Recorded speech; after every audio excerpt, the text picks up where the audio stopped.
Мындай болуп атат деңиз. Биз болсо апасы 2000 литр сүт берип атат, атасы 11,5 литр сүт берип аткан бука болуп атат. Экөөнү жасама уруктандырганыбыздан кийин алардын музоолор ойлоп атабыз бир 4,5 литр сүт берет депчи, сапатка өтүп атканыбыз. Ошон үчүн азыр мына музоолор төрөлгөндө жөн музоолор 15 миңден туруп атат, 15-17 миңден. Биздин музоолор 20-25 миңден туруп атат. Siz aytыңызчы, кайсы ири мүйүздүү балдын апасы болот, атасы болот? Жана айтып кеттиңиз, апасы 2000 литр берсе, атасы 11,000 литр берет деп. Малдын дагы атасы апасы болот, кандай ал? Апасы Иссык-Кульская, Алатауская порода. Апасы, атасы болсо Сиздин кесибиңиз ким? Мен агроном по карбопроизводству. Анда бир зоотехник тап келбейсиңерби? Саан уй деп айткыла. Менин замым бука деп айткыла, атасы апасы деп кандай?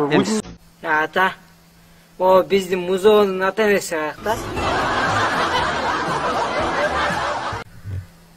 Бул музообак жетим. Биз эми кийинки жумада базарга барып бир музоо сатып алышыбыз керек. Ата энеси менен кошочу.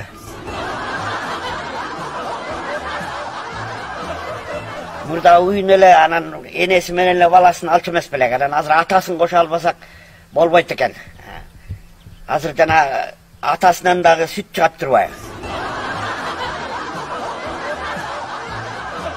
Кандай болуп атыптыр го, букалардан да сүт чыгып атыптыр го, ошону айтып атышпайбы? Бир атасын, энесин кошуп туруп алалы. Коюңузчу ата. Ушу букадан сүт чыкмак беле. Букадан сүт чыгабы дейсиң да? Чыгат деп айтып атышпайбы? Демек чыгат да. Алар деген министр деп коет, алар деген депутат деп коет. Алар ошону билет, алар ошончо чоң айлык алат ошакта. Ошонун баарын изучать этет, ошонун баарына башы жетет.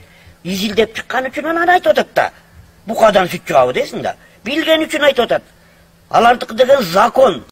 Алар закон чыгарчу. Алар эмне деди? Ошол закон букадан сүт чыгат дедиби? Демек сүт чыгат, закон алардыкы. Демек ал букадан сүт чыгат дегенден кийин балким алар ошо буканын сүтүн ооз тийип көрүштү.